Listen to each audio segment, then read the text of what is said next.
ये 3 चिट्ठी तस्वीरों दुनिया को दिखा रहे हैं आप, और न्यूज चैनलों में चलाया जा रहा है। ये चिट्ठियां कौन दिखाएगा? खान और रहमान ये कोचिंग चलाने के नाम पर ये पहले भी संदिग्ध स्वरूप में बच्चों के आंदोलन के नेतृत्वकर्ता के रूप में अराजकता फैलाने का प्रयास करते हैं। शायद हमारे डिप्टी सीएम महोदय ये भूल गए कि हर मुसलमान अजमल कसाब ही नहीं होता है, अब्दुल कलाम भी पैदा हुआ है इस देश में। पूरी परीक्षा व्यवस्था पर सवाल उठाते हुए भाषण भी किए हुए हैं बगैर किसी आधार के। उनके पास किसी तरह का आधार नहीं था, उसके बाद भी गैर जिम्मेदाराना तरीके से आरोप लगाए हुए हैं। तो ऐसे लोगों के खिलाफ कार्रवाई करने के लिए हमने जिला प्रशासन को लिखा है। सोशल मीडिया पर आंदोलन चल रहा है। 6 तारीख के बच्चे जाते हैं धरना देने ऑफिस में, आपसे पूछने, आपसे मिलने चेयरमैन से। बच्चे ने ना तो बस जलाया, ना दुकान तोड़ी, ना गाड़ियां जलाई, ना कोई रोड बंद किया। गया है, उसको पैर में चोट है, देन ये उनका पैर छिल गया है। अब ऐसे बच्चे एग्जाम कैसे देने जाएंगे? ठीक है, ये देखिए इस बच्चे का चोट देखिए पैर में, उसके बाद देखिए ये पैर में चोट लगा है। ये बच्चे, इसका पैर टूट गया है, ये एलएनजेपी में भर्ती है अभी, इसका पैर टूट गया है। हाँ ये देखिए, ये वहां पहुंच गया, आपने पुलिस प्रशासन लगा दी, बच्चों के ऊपर पिटाई हुई, हड्डियां टूटी, कितने अस्पताल में भर्ती है, एफआईआर हुआ, छात्र नेता को पकड़ के जेल में बंद करवा दिए। इस सब के लिए आपके पास टाइम था, लेकिन दूल्हा ने जो रात में लिखे वो 10 बजे दिन में और 11 बजे दिन में लिखने के लिए टाइम नहीं था कि नॉर्मलाइजेशन नहीं होगा। तस्वीर आप देख रहे हैं, खान से लगातार बच्चों से अपील भी कर रहे हैं कि आप लोग शांतिपूर्ण तरीके से जो है इस आंदोलन में शामिल हुए। जय हिंद साथियों, ये संदेश हमारे माननीय डिप्टी सीएम विजय सिन्हा जी के लिए है। आप बिहार के उप मुखिया हैं, मैं तो एक छोटा सा पंचायत का मुखिया हूं, बच्चों को पढ़ाता हूं। आप पूरे बिहार का नेतृत्व कर रहे हैं। राजनीति के क्लास में मैं एक नर्सरी क्लास का बच्चा हूं, लेकिन आप तो कॉलेज के मॉनिटर हैं। तो आपसे आज कुछ सवाल है। आपने जो बयान दिया है सर, आपने कहा, पोल खोल दिया कि बीपीएससी छात्रों से मिलने के बाद खान सर की विजय सिन्हा ने खोली पोल। कई सारे स्टेटमेंट आपके आए हैं, आप खुद भी दोबारा इसे सुन लीजिएगा। बच्चे को भ्रमित करके, उत्तेजित करके ये 2 खान और रहमान ये कोचिंग चलाने के नाम पर ये पहले भी संदिग्ध स्वरूप में बच्चों के आंदोलन के नेतृत्वकर्ता के रूप में अराजकता फैलाने का प्रयास करते हैं।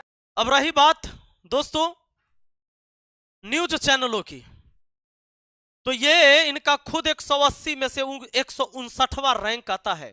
तो ऐसी मीडिया की क्या बात करें, पता नहीं ये मीडिया कब अपने लिए आवाज उठाएगी कि मुझे न्याय कब मिलेगा कि मैं 1 नंबर स्थान पर आ जाऊं। इससे पहले हम अब आगे बढ़ते हैं कि मुद्दा क्या है और चर्चा हम किस मुद्दा पर करने जा रहे हैं। दोस्तों, जैसा कि आप जानते हैं कि बीपीएससी परीक्षा से संबंधित बवाल हो रहा है। सारे अपडेट आपको पता है, लेकिन जो लोग नहीं जानते तुरंत मैं अपडेट दे दूं कि बीपीएससी 70वीं संयुक्त प्रतियोगिता परीक्षा सीसीई के लिए आवेदन करने की आखिरी तारीख 4 नवंबर 2024 थी। आवेदन की प्रक्रिया 28 सितंबर 2024 से शुरू हुई थी।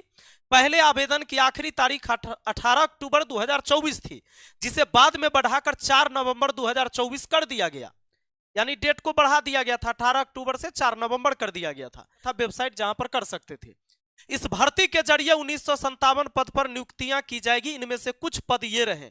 कुछ पद क्या है? अनुमंडल पदाधिकारी, अनुमंडल पदाधिकारी, वरीय उप समाहर्ता, अपर सब कलेक्टर जिसे कहते हैं, पुलिस उपाधीक्षक, सहायक राज्य कर आयुक्त, ग्रामीण विकास पदाधिकारी, राजस्व पदाधिकारी, आपूर्ति निरीक्षक, प्रखंड अनुसूचित जाति एवं अनुसूचित जनजाति कल्याण पदाधिकारी, ब्लॉक अल्पसंख्यक कल्याण अधिकारी। ये सारे बीपीएससी क्वालिफाई करके अधिकारी ही बनते हैं। ये ऐसे अधिकारी होते हैं जो लोगों की सेवा के लिए धरातल पर उतरते हैं और इनका काम ही है आपके पूरे जीवन यापन यही संभालते हैं। यही से अधिकारी बन के जो जाते हैं वही, चाहे ब्लॉक से लेकर आपके जिला तक की कोई समस्या हो, आपके पंचायत और आपके गांव तक की समस्या हो, यही समाधान करते हैं। यानी यहां पर पहुंचने के लिए योग्य व्यक्ति को पहुंचना जरूरी था। लेकिन इस बीच हुआ क्या? यहां पर शुरू हुआ विवाद। अब विवाद शुरू जो होता है उस विवाद को जानिए कि विवाद जो शुरू होता है और उस विवाद में खासकर आपने देखा होगा आंदोलन शुरू हुआ, गर्दनीबाग में धरना प्रदर्शन हुआ और इस धरना प्रदर्शन में शिक्षक भी शामिल हुए। कई सारे आरोप लगाए गए कि नॉर्मलाइजेशन वाली बात है, यह शिक्षकों ने अफवाह फैलाया। इस सारी चीजों का मैं पोल खोलूंगा इस वीडियो में। यहां तक कि हमारे डिप्टी सीएम साहब बोलते हैं भी संदिग्ध स्वरूप में बच्चों के आंदोलन के नेतृत्वकर्ता के रूप में अराजकता फैलाने का प्रयास करते हैं, यानी हिंसा फैलाने वाले व्यक्ति बता दिया खान और रहमान सर को। शायद हमारे डिप्टी सीएम महोदय ये भूल गए कि हर मुसलमान अजमल कसाब ही नहीं होता है, अब्दुल कलाम भी पैदा हुआ है इस देश में। इस व्यक्ति को अब टीआरपी की जरूरत नहीं है और आज बच्चों के लिए लड़ते लड़ते अस्पताल में एडमिट है, लेकिन अभी भी लड़ाई जारी है। अब आते हैं, आपने पूरी बात सुनी नहीं, समझा नहीं, कुछ लोग गए आपको भ्रामक बातें बताएं और आप इस बात को लेकर किसी के ऊपर ऐसी टिप्पणी कर दिए जिसके ऊपर पूरे देश का विद्यार्थी नाज करता है। तो समस्या आपने जो पीछे बताया कि पीछे भी उन्होंने संदिग्ध रूप से नेतृत्व किया था भीड़ का, वो क्या है आप देख लीजिए। अगर एक बार आप इस वीडियो को देख लेंगे तो आपको लगने लगेगा कि पूरा सिस्टम को समझिएगा तो आपको शर्म आने लगेगा। सर क्या है ईडब्ल्यूएस और एनसीएल सर्टिफिकेट, क्यों रो रहे हैं पुलिस वाले अभ्यर्थी? अभी ना बीपीएससी वाला विवाद शुरू होने से पहले ही 2 दिन पहले यह खत्म हुआ है विवाद, जिसमें आपने बच्चियों को और बच्चों को पुलिस के डंडे से पिटवाया है उस चौराहे पर। नहीं पता है? आइए हम आपको बताते हैं। बिहार पुलिस में 21,391 पद के लिए विज्ञापन जून 2023 में जारी किया गया था। 2023 का है, जरा ध्यान दीजिएगा। 2023 में विज्ञापन जारी किए थे, अभी 24 चल रहा है।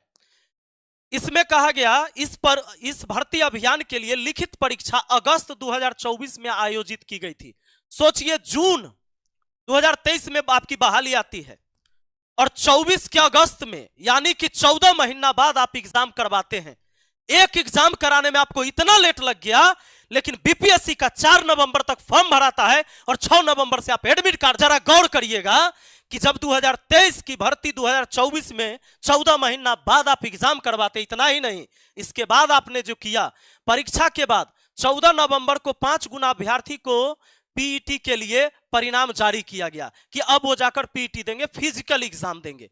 लिखित में जो पास किए वो, उसमें से लिखित परीक्षा में शामिल होने के लिए 17,87,720 अभ्यर्थी ने आवेदन किए थे। बेरोजगारी देखिएगा जरा, बहुत दिनों से हैं आप। परीक्षा का आयोजन अगस्त 2024 में 6 चरणों में 7 से 28 अगस्त के बीच आयोजित की गई थी। इसमें 11,95,101 अभ्यर्थी शामिल हुए थे। 11,95,000, लगभग 12 लाख विद्यार्थी शामिल हुआ था। 17 लाख फॉर्म भरा था, बाकी नहीं परीक्षा में शामिल हो पाया। 14 नवंबर को परिणाम जारी किया गया था। चयनित अभ्यर्थी की संख्या 1,07,079 है। इसमें 67,518 पुरुष है और 39,550 अभ्यर्थी महिला है। 11 जो है ट्रांसजेंडर अभ्यर्थी हैं। लेकिन विवाद यहां नहीं हुआ, विवाद अब शुरू होता है। विवाद अब क्या शुरू हुआ था ये तो संक्षिप्त है। शहीद राजेंद्र प्रसाद सिंह राजकीय उच्च विद्यालय गर्दनीबाग में सुबह 7 बजे से आयोजित होगी पीईटी। गर्दनीबाग धरना स्थल पर कई दिनों से जमे हैं लिखित परीक्षा क्वालिफाई करने वाले हजारों अभ्यर्थी। अब ये जो लिखित परीक्षा में पास हुए, ये क्यों धरना पर बैठ गए? इसका रीजन आपने शायद सुना होगा या ना सुना होगा। पटना की घटना आप तक नहीं पहुंचता है। जो बच्चे ईडब्ल्यूएस वाले थे, ईबीसी वाले थे, एनसीएल वाले जो बच्चे थे, जिनको आपने कहा कि फॉर्म भरने से पहले जिसके पास सर्टिफिकेट होगा वो हर जाति के बच्चे हैं, याद रखिएगा। तो जो सर्टिफिकेट परीक्षा मतलब फॉर्म भरने से पहले जिनके पास होगा वही फिजिकल में आ सकते हैं। बाकी अगर आपने लिखित परीक्षा पास कर लिया है तब भी हम आपको आगे के एग्जाम नहीं देने देंगे, यानी पीटी में नहीं शामिल होने देंगे। अब बच्चे परेशान हो गए कि उस समय ऐसा कोई बात नहीं था, और जब ये अब मांग रहे हैं कि भाई उस समय का एनसीएल चाहिए, तब कैसे होगा? ईडब्ल्यूएस सर्टिफिकेट उस टाइम का चाहिए, फॉर्म भरने से 2023 से पहले का चाहिए। ये आरक्षण आप देते हैं आर्थिक स्थिति के आधार पर। तो जरा सोचिएगा डिप्टी सीएम साहब महोदय जी, कि जो बच्चा फॉर्म भरते समय गरीब था, और एग्जाम देते देते वो अमीर कैसे हो गया, ये बताइए। अगर उस समय वो गरीब था तो जब तक नौकरी नहीं लगा है तब तक भी वो गरीबे था। ये सोचने वाला विषय है। आप उस समय का सर्टिफिकेट उससे मांग रहे हैं कि भाई तू उस श्रेणी में आता है कि नहीं जिस समय तू फॉर्म भरा। अरे वो फॉर्म भरा था, वो एग्जाम देने जा रहा है, वो पास करेगा, ओकरा नौकरी लगेगा, तब गरीबी रेखा से बाहर निकालिए उसको। जब वो पासे नहीं किया, ओकरा एग्जामे नहीं देने दीजिएगा, तो वो कैसे अमीर हो गया। ये बच्चे जब लाठियां खाए हैं, बच्चियों के पैर टूटे हैं, और ये छात्र नेता दिलीप जिसको अभी आप लोगों ने अरेस्ट करवा के भेज दिया जेल, रहमान सर है, इन लोग जब बच्चों के साथ उतरे हैं तब आप लोग बात को माने कि गड़बड़ हो रहा है। अब विवाद खड़ा हो गया, आपने कैंसिल किया तो आपका रूल है खत्म किया। इसका मतलब है कि पहले से आपकी कोई अच्छी प्लानिंग नहीं होती है, सिस्टम सही से नहीं चल रहा है। बच्चे लाठी खाएंगे, हाथ पैर तोड़वाएंगे, मर्डर होगा, उसके बाद आप लोग जो है सो बदलाव लाते हैं। काहे जी? और दोषी कौन है इसमें? आपका पूरा सिस्टम दोषी है। आइए, अब यह बात रही बीपीएससी की, ये बिहार पुलिस की बात बता दिए आपको। सर ये 3 चिट्ठी समझ में आएगा, लेकिन बीपीएससी ने एक चिट्ठी आपके चेयरमैन ने आपसे छुपाया है, डिप्टी सीएम साहब महोदय जी। और जो नेता आपसे मिलने गया था ना, वो भी नहीं इस बात का जिक्र किया था। हम जिक्र करेंगे। 3 चिट्ठी आप देखिएगा, आपको लगेगा कि बीपीएससी सही था। हम चौथा चिट्ठी दिखाएंगे, तब आपको लगेगा, अगर सुन लीजिएगा, देख लीजिएगा, तब आपको पता चलेगा कि कौन सही था। एक बार अफवाह फैलाया गया कि 13 तारीख से बीपीएससी की परीक्षा नहीं होगी। इसके बाद कै तारीख को होगी? बताया गया कि 19/1 से होगी। यह अफवाह वाला था। एकीकृत 17वीं संयुक्त प्रारंभिक प्रतियोगिता परीक्षा के आयोजन की तिथि 13/12/2024 को बढ़ाकर 19/1/2025 किए जाने के संबंध में विभिन्न सोशल मीडिया के प्लेटफॉर्म पर एवं समाचार पत्रों में भ्रामक एवं फर्जी सूचनाएं प्रचालित की जा रही हैं। ठीक है, यह भ्रामक था।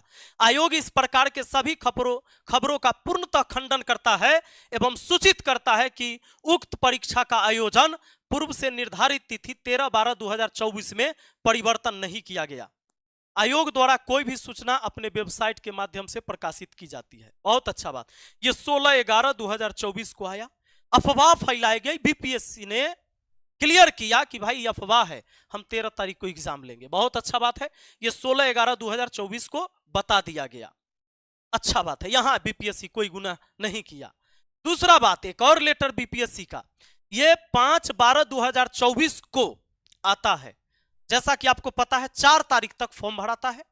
5 तारीख को बीपीएससी की तरफ से एक नोटिस आता है जिसमें बताया गया कि एकीकृत 17वीं संयुक्त प्रतियोगिता परीक्षा दिनांक 13/12/2024 12 बजे मध्याह्न से 2 बजे अपराह्न तक राज्य के विभिन्न जिला में अवस्थित परीक्षा केंद्र में आयोजित की जाएगी। बताया गया कि 12 से 2 यानी कि एक ही शिफ्ट में एग्जाम हो जाएगा। और यही चेयरमैन साहब का कहना भी है कि जब एक ही शिफ्ट में एग्जाम होगा तो नॉर्मलाइजेशन की बात कहां आती है। और बहुत बढ़िया से ये बात कह के निकल गए, लेकिन रुक जाइएगा, सर हड़बड़ाइएगा नहीं आप। उसके बाद फिर आता है, ये आता है 6 तारीख को। 6 तारीख को कब? जब पूरी तरह से आंदोलन हो गया उग्र, तब। लेकिन आपको बता दें, हम 4 और 5 से इस सोशल मीडिया में तेजी से यह खबर चलने लगा था बच्चों का कि भाई नॉर्मलाइजेशन होगा इस बार। और एक ही शिफ्ट में जब बीपीएससी का एग्जाम हो जाता है तो नॉर्मलाइजेशन क्यों होगा, इसलिए हम इसके खिलाफ जाएंगे। और इतना ही नहीं, 80,000 बच्चे तो आंदोलन में भाग लेने वाले वो हैं कि 4 तारीख तक आपने कहा, लास्ट डेट 4 तारीख तक था ना जी, 4 नवंबर, तो उस दिन तक तो भर सकता था ना। लास्ट 2 दिन सर्वर फेल हो गया आपका, इतना सस्ता वाला सर्वर लगा रखे हैं आप। अब वो बच्चा का चालान कट गया, फॉर्म सबमिट नहीं हुआ। आपको पता है 80,000 में से कितने बच्चे ऐसे होंगे जिनका ये अंतिम एग्जाम रहा होगा। इसके बाद वो जीवन भर कभी दोबारा एग्जाम में बैठ नहीं सकते हैं, यानी उनका जीवन की कहानी यहां से खत्म हो जाती है। वो बीपीएससी का एग्जाम नहीं दे सकते हैं। ये आपके घटिया सर्वर के प्रॉब्लम के वजह से, घटिया सिस्टम के वजह से वैसे बच्चे वंचित हो गए जिन्होंने सालों साल से मेहनत किया था, तैयारी करी थी। हो सकता है पिछले बार वो 1-2 नंबर से छूटे होंगे, इस बार उनका नैया पार हो जाता। लेकिन आपका ये सर्वर काम न करने की वजह से 2 दिन काम नहीं किया, बच्चे छूट गए। अब आप कहेंगे कि पहले काहे नहीं भरा? बोर्ड के सचिव जी का कहना था कि पहले काहे नहीं भरा, हम तो टाइम दिए थे दोबारा। ए भैया, लास्ट डेट आप दिए थे ना, उस दिन तक आप अपने तरफ से मजबूत रहते ना जी। कोई बच्चा नहीं ना कहता आपसे कि 5 तारीख के हम भरेंगे, फिर से ओपन कीजिए। तो चले ना अभी अंगनमा टेर, ये वाला कहावत सूट होता है आपके ऊपर यहां से। तो सबसे बड़ी बात है कि चलिए अब नॉर्मलाइजेशन वाली बात अफवाह कैसे फैला, अब बताते हैं कि कैसे फैला। से ये 3 चिट्ठी सगरो दुनिया को दिखा रहे हैं आप, और न्यूज चैनलों में चलाया जा रहा है। ये चिट्ठियां कौन दिखाएगा? इस सारा शिक्षक के जो आप चिट्ठी देकर बुलाए थे बीपीएससी कार्यालय में मीटिंग के लिए, गोली खेले लेल कहला बुलाए थे, क्या लिखे थे? देखिए, सत्य प्रकाश शर्मा आईएएस सेक्रेटरी, बताइए। मान्यवर बिहार के लोक सेवा आयोग पटना के कार्यालय में दिनांक 30/10/2024 को 4 बजे अपराह्न में आयोग द्वारा आयोजित की जाने वाली विभिन्न परीक्षाओं के संबंध में पटना स्थित विभिन्न कोचिंग संस्थानों के संचालकों के साथ विचार विमर्श करने हेतु एक बैठक आहूत की गई है। कृपया कोचिंग संस्थान के संचालक सह संचालक के साथ उक्त बैठक में भाग लेने का कष्ट करें। 25/10/2024 को यह लेटर जारी किया गया था और 30 तारीख को अपने सभी संचालकों को, पढ़ाने वाले टीचर और उसके सह संचालक यानी उसके साथी, उनको बुलाया अपने अपने कार्यालय, मीटिंग किया। मीटिंग में जब आपने चिट्ठी देकर बुलाया तब ना सब गया जी। जिसको डिप्टी सीएम साहब अब कहते हैं कथित कोचिंग संचालक, संदिग्ध आंदोलन के नेतृत्व करता। अरे जब ये संदिग्ध लोग हैं, ये ऐसे लोग अगर संदिग्ध है, इस देश का शिक्षक संदिग्ध है, आतंकवादी है, तो फिर इनको चिट्ठी देकर बुलाते क्यों हैं अपने कार्यालय में? बताइए ना, फिर चिट्ठी देकर क्यों बुलाते हैं इनको? बीपीएससी अपना काम नहीं कर पा रही, इनके पेपर लीक हो जाएंगे, बिहार पुलिस के ये कट ऑफ नहीं जारी करेंगे, इसके क्वेश्चन आंसर की जारी नहीं करेंगे, लेकिन ये बताएंगे कि कोचिंग माफिया, नाम देते हैं कोचिंग माफिया, तथा कथित है, और आप है कथावाचक। आप बताइए इसके बाद क्या होता है? ये जो आपने बुलाया, ठीक है, मीटिंग हुई होगी, टीचर सब आए, टीचर से आपकी जो बात हुई है, एक बार सचिव साहब, बीपीएससी के अध्यक्ष साहब, आप एक बार तो बोल दीजिए कि कौन चीज बात हुआ था शिक्षक सबसे मीटिंग में। सारे शिक्षक को आपने बुलाया था, चिट्ठी भेजा था ना जी, लोग गए थे ना कि नहीं गए थे? तो उस मीटिंग में क्या बात हुई थी ये तो अपने मन से एक बार बोल दीजिए, और नहीं बोल पाते तो हम बताते हैं।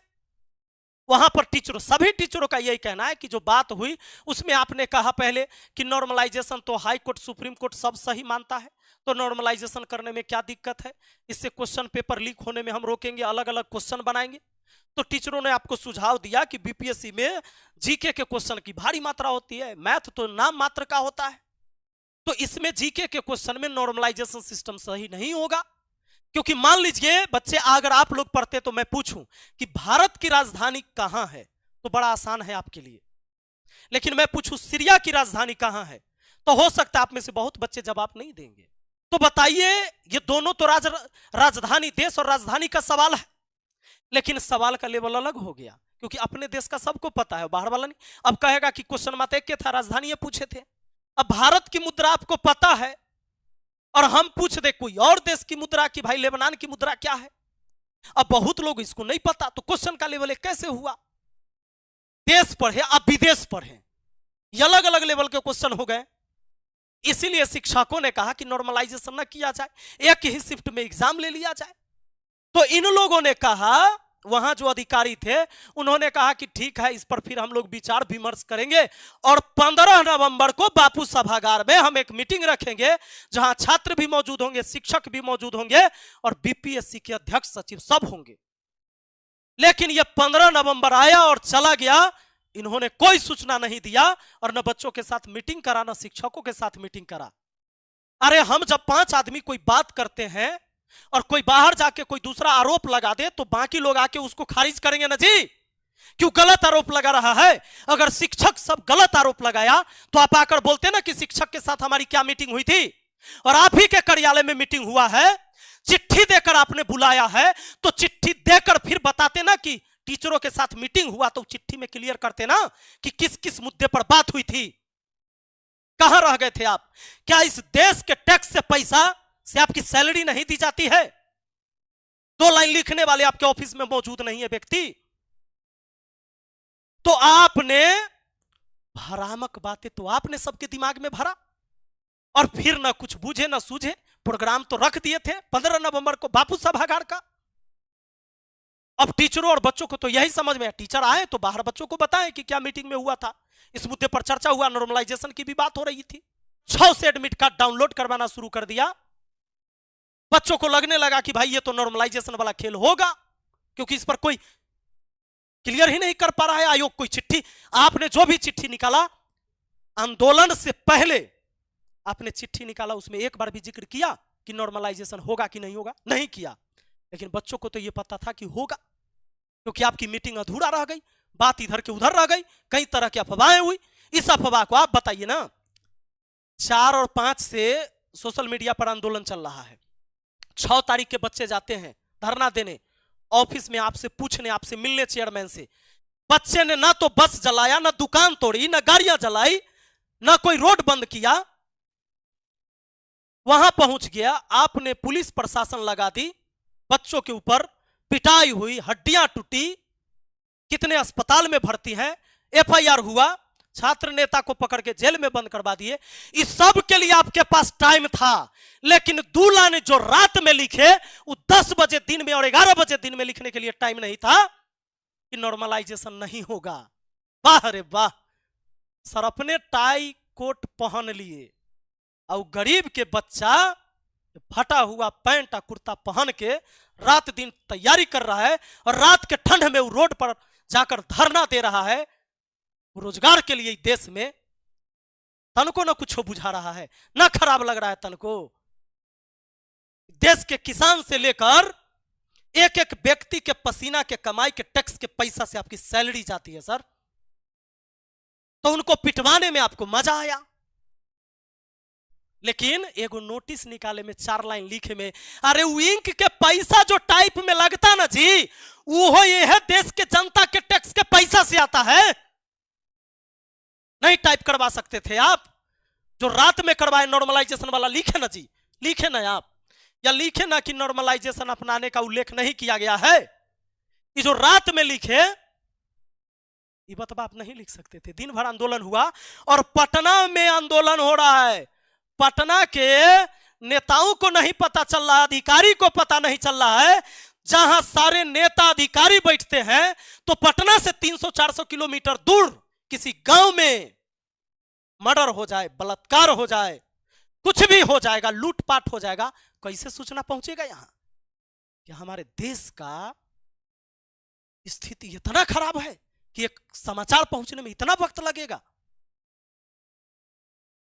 इसका मतलब है कि आप लोग को पता था, तब ना पुलिस भेजवाएं, बच्चों को पिटवाएं, बच्चे पिटाएं वहां पर, और आंदोलन का तो कोई रूप नहीं होता। लेकिन किसी शिक्षक ने, किसी वीडियो को उठाकर देख लीजिए, नहीं कहा कि हिंसात्मक आंदोलन करना है, हमें शांतिपूर्ण ढंग से आंदोलन करना है। जिस खान सर के बारे में और जिस रहमान सर के बारे में आप लोग ये चर्चा कर रहे हैं, माननीय डिप्टी सीएम साहब, अब वीडियो उठाकर देख लीजिए, एक भी वीडियो में इन्होंने नहीं कहा कि हम लोग को हिंसा करने की जरूरत है। सुबह सुबह समझाया कि आप सड़क पे ना जाके अंबेडकर जी का पुण्यतिथि है गर्दनी बाग धरना स्थल पे पहुंचे। हम लोग के कहने पे आप लोग आ गए।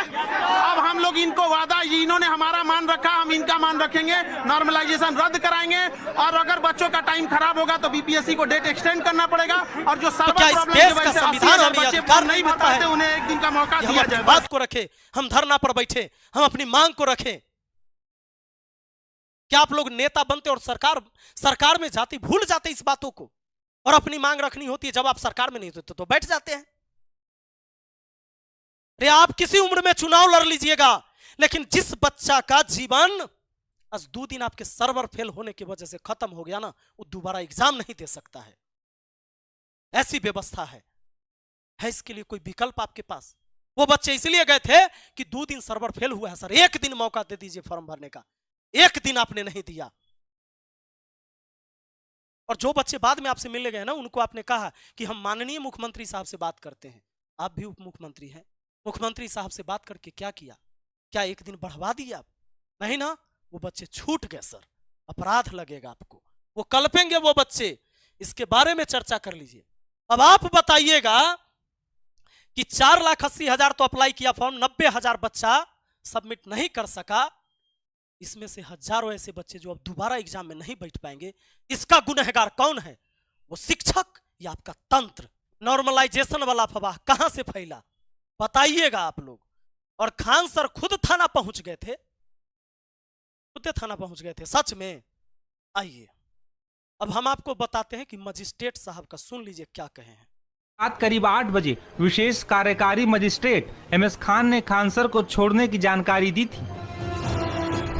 खान सर को जो डिटेन किया गया था, आपके सामने वो गाड़ी पर बैठकर थाना से निकल रहे हैं। मजिस्ट्रेट साहब कह रहे हैं कि डिटेन किया गया उनको और फिर रात में छोड़ा गया। डिटेन करना और फिर रात में छोड़ना डिटेन कब किया जाएगा? हम अपने थाना में जाकर बैठ जाएंगे, हम डिटेन हो गए हैं, रात में छोड़ दिया गया, बिना पकड़ ले रात में छोड़ दिया गया। केंद्र से लेकर राज्य तक आपकी सरकार है ना डिप्टी CM साहब। अब बताइएगा, RPF का एग्जाम 2, 3, 9, 12 और 13 दिसंबर को है, यानी 13 दिसंबर को RPF का एग्जाम लास्ट है और BPSC का भी एग्जाम 13 दिसंबर को है। अब एक कैंडिडेट जिसने RPF के लिए भी अप्लाई कर रखा है, 13 दिसंबर को उसका एग्जाम है, और BPSC के लिए उसने अगर अप्लाई करा है तो पक्का है कि 13 को होगा, क्या कि 1 डेटे में एग्जाम है। तब इन दोनों में से किस में जाएगा? किस में जाएगा? और ये 12 तारीख वाला को ही ले लीजिए, RPF का एग्जाम देने के लिए वो लखनऊ गेल है, मान लीजिए 12 को, और 13 को पटना में न होकर पूर्णिया में उसका सेंटर है 13 दिसंबर को। तो लखनऊ से 12 को चल के एग्जाम देके और 13 को कैसे एग्जाम पकड़ लेगा जी? वो लटकियो के आएगा, तैयो तो उपाय न है, किसी तरह वो जिंदा बच के भी आ गया तो। सर ऐसे नहीं चलेगा, ऐसे नहीं चलता है देश। हम एगो छोटा सा मुखिया है एक पंचायत का, हमने पहले कहा है, नर्सरी क्लास के बच्चा है आपके सामने, लेकिन हे देवता, हे प्रभु, एक बार सोचिएगा जरूर। शिक्षक को आप जैसे ही कह दिए, जिससे करोड़ों बच्चा उम्मीद लगाए बैठा है कि वो व्यक्ति हॉस्पिटल से कैसे उठ के आएगा और हमको पढ़ाना शुरू कर देगा, जिसने शिक्षा के क्षेत्र में क्रांति पैदा किया इस हिंदुस्तान में, और रहमान और खान कहते आपको अजमल कसाब समझ में आता है, अब्दुल कलाम क्यों समझ में नहीं आता है? और वो सोचिएगा जरूर। बाकी दोस्तों, अगर आप अपने हक की लड़ाई, अपने हिस्से की लड़ाई नहीं लड़ सकते हैं तो किसी को दोष मत दीजिएगा। मिलते हैं फिर अगली वीडियो में। जय हिंद।